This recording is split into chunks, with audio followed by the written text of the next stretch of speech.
নতুন এসে মিথ্যে বলা শুরু করে দিয়েছে। স্যার আমি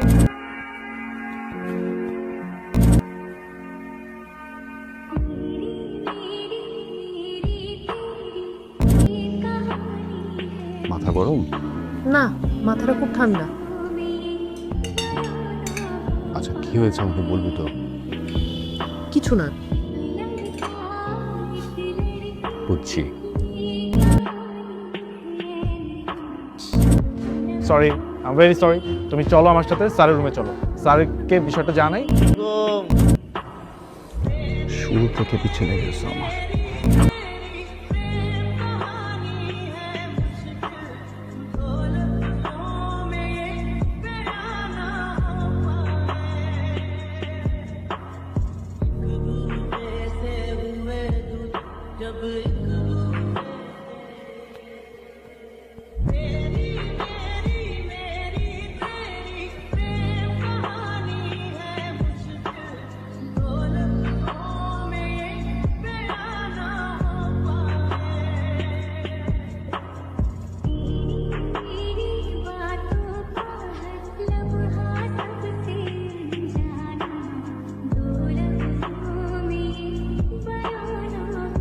স্যার এই যে মেয়েটা ছিল স্যার মারামারি করছে। কোন ইয়ার? স্যার আজকে জয়েন করেছি, সেকেন্ড ইয়ার। Ready transfer. জি স্যার। জয়িতা, তোমার সম্পর্কে শুনেছি, ইমপ্রেসিভ। আচ্ছা বলো তো ওখানে কারা কারা মারামারি করছিল? স্যার আমি হ্যাঁ তুমি বলবো না, তুমি তো ছিল ওইখানে, বলো। স্যার কেউ মারামারি করছিল না। তুমি তো নতুন এসে মিথ্যে বলা শুরু করে দিয়েছে। স্যার আমি বলি, ওইখানে কেউই মারামারি করছিল না, একজন মারছিল আর সবাই মার খাচ্ছিল। কে মারছিল? কে মারছিল বলো, কে মারছিল?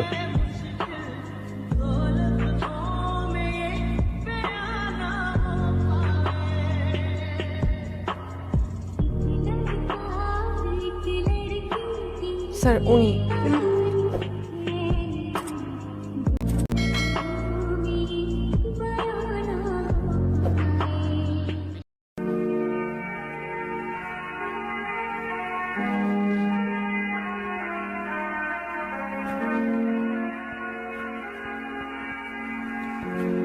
কি হয়েছে?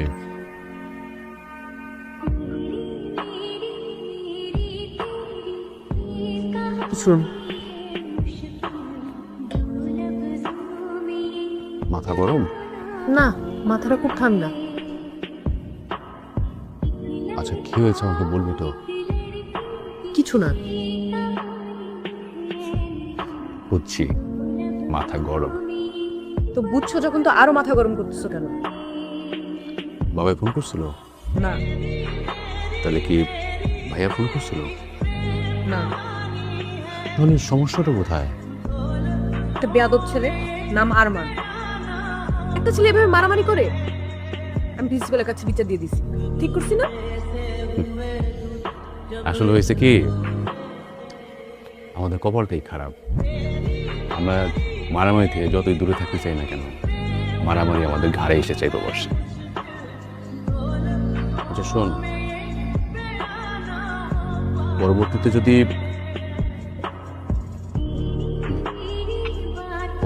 যদি ও কিছু বলে, বা এই ধরনের কোনো বিপদকর ঘটনা ঘটে, তোমার বাবা এবং তোমার ভাইকে অনাক্ষর করবে না। যদি বলো তাহলে কিন্তু তারা তুলকালাম কাণ্ড ঘটাই দিবে। দেখতেছো যখন মাথাটা গরম, তো খাওয়া দাও না।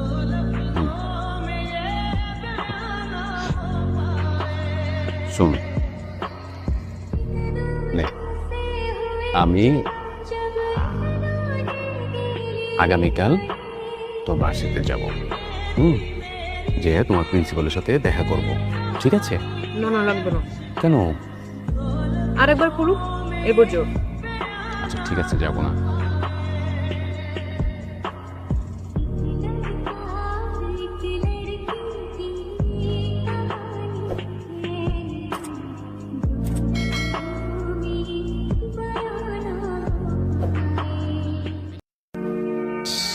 অনেকটা লাগছে।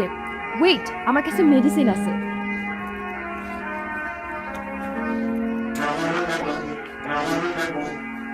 না না না না, চলবে। আরে জ্বলবে না, জ্বললে কিভাবে হবে? না জ্বললে তো ঠিক হবে না, আর ঠিক না হলে কয়েকদিন পর ইনফেকশন হয়ে। হাই জয়ী, হাই। তোমার হাতে কি হয়েছে? কিছু না, আরে কিছু না মানে কি? তুমি তো ব্যথা পাইছো, কি হয়েছে হাতে? কিছু না, ঠিক হয়ে যাবে। আমি দেখতেছি ব্যথা পাইছো, তুমি চলো ডিসপেন্সারিতে চলো, আমি একটু ড্রেসিং করে দিচ্ছি, চলো আমার সাথে। না না, লাগবে না। আচ্ছা ফাইন, বাট বলো আমাকে কিভাবে কি হয়েছে সেটা তো জানতে পারি আপনি। একটা বেয়াদব ছেলে আছে না, ও ধাক্কা দিছে। কোন বেয়াদব ছেলেটা জানো? একটাই তো বেয়াদব ছেলে আছে। ওই যে আরমানের কথা বলতেছে, মানে ছেলেটার না মিনিমাম ম্যানার পর্যন্ত বলতে নাই, মানে ছেলেদের সাথে যা করে ঠিক মেয়েদের সাথেও তাই করে, মানে মেয়েদেরকে যে রেসপেক্ট দিবে সেটা পর্যন্ত নাই ছেলেটার মধ্যে। আচ্ছা যাই হোক, ওর কথা বাদ দাও, তুমি স্যারকে তো জানাও নাই মনে হয়, জানাইছো? তাহলে তুমি চলো, আমি স্যারের কাছে নেই। কিছু মনে করবা না, আমার এরকম হুটহাট টাচ পছন্দ না।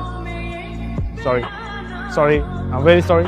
তুমি চলো আমার সাথে স্যারের রুমে চলো, স্যারকে বিষয়টা জানাই, স্যার একটা এটা সমাধান করে দেবে, চলো আমার সাথে। আমি এখানে অনেক কষ্টে আসছি, আমি পড়াশোনা করতে চাই, আমি কোনো ঝামেলা টামেলা চাই না।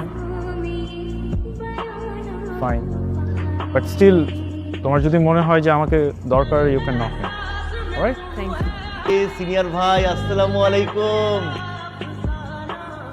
কেমন আছেন আপনি? আমি তো ভাবতেই পারি না যে আপনি এখানে আছেন। আমি ভাবছি আপনি লজ্জা পেয়ে রিটেক নিয়ে গ্রাজুয়েশন কমপ্লিট করে ভার্সিটি ছেড়ে দিচ্ছেন, কিন্তু আপনি তো তা যাবেন না, কারণ আপনি তো বেহায়া। না, বেহায়াটা কিন্তু একটা কোয়ালিটি।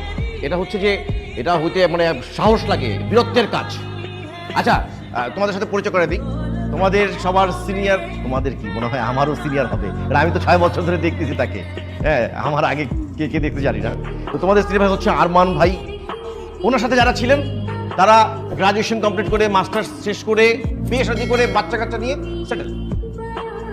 জুনিয়ররা তার সিনিয়র হয়ে যাচ্ছে, কিন্তু আমাদের ভাই কিন্তু আমাদেরকে ছেড়ে যাচ্ছে না। কেন? ভালোবাসা। সে যে আমাদের প্রতি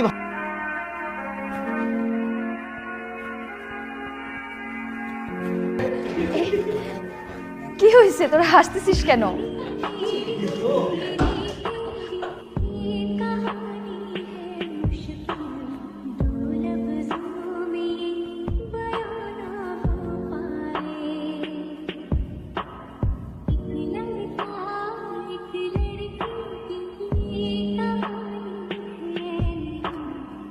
তুমি ব্যাপারটা নিয়ে বেশি চিন্তা করো না মা। আসলে আমি বুঝতে পারতেছি তোমার উপর দিয়ে কি যাচ্ছে। We are really very sorry for that. আসলে এমন একটা ব্যাপার ঘটে গেল। তুমি নির্ভয় বলতে পারো না, তোমার কি কাউকে সন্দেহ হয়? তুমি বলো আমাকে, আমি কঠিন শাস্তি দেবো। তুমি নির্ভয় বলো।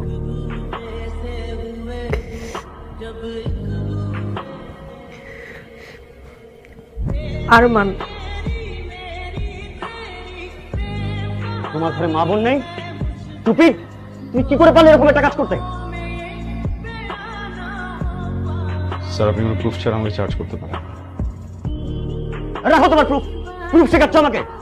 কাউন্টার একটা মেয়ে আননেসেসারি তোমার সঙ্গে মিথ্যা কথা বলবে? স্যার, বলতে পারে মিথ্যা।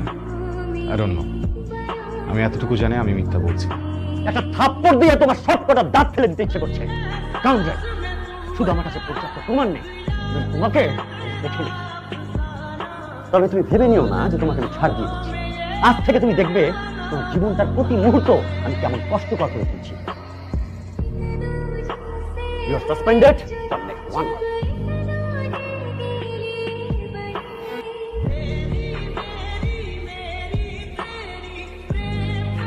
আরমান, প্রবলেম কি?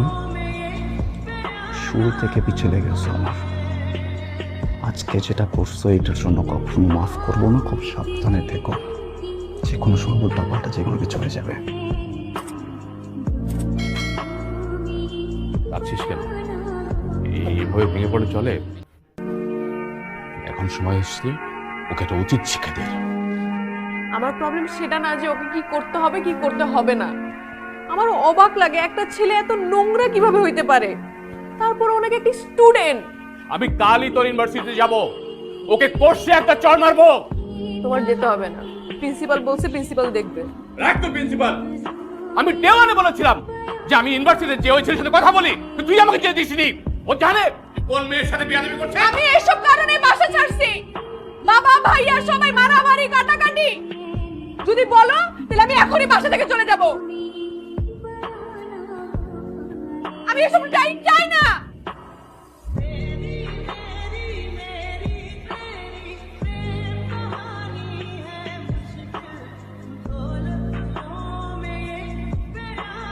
সরি জানিস মা, এমন এক ঘটনার জন্য আমি বাড়ি থেকে বেরিয়ে আসছিলাম। তোর বাবার সাথে আলাদা হয়ে আমি দূরে চলে আসি। আমার স্ত্রী মারা যায়, আমার কোনো সন্তান নেই। তুই তো আমার সন্তান, তুই আমার ভাইয়ের সন্তান না, তুই আমার সন্তান। তুই বল, কোনো বাবা কি মেনে নিতে পারে তার সন্তান সম্পর্কে এমন ঘটনা? তুই বল। আমি সরি যদি আমরা আর আরমানের বিষয় নিয়ে আর কোনো কথাবার্তা না বলি। ও ভুল করছে, ও একটা শাস্তি পাবে। আমরা আরমানের বিষয়টা বাদ দিই। ঠিক আছে।